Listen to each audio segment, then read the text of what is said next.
الموقع الرسمي لقبيلة ناهس.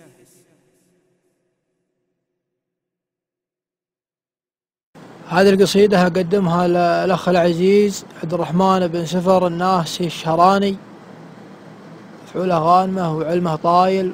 والقصيدة أقل من قدره ولو كثرنا الهرج ما وفينا حقه. فأقول سلام يا قرمن وماك هرقروم، قرمن وشون الخلق دايم يسده، طب السقم اللي من الوقت مضيوب،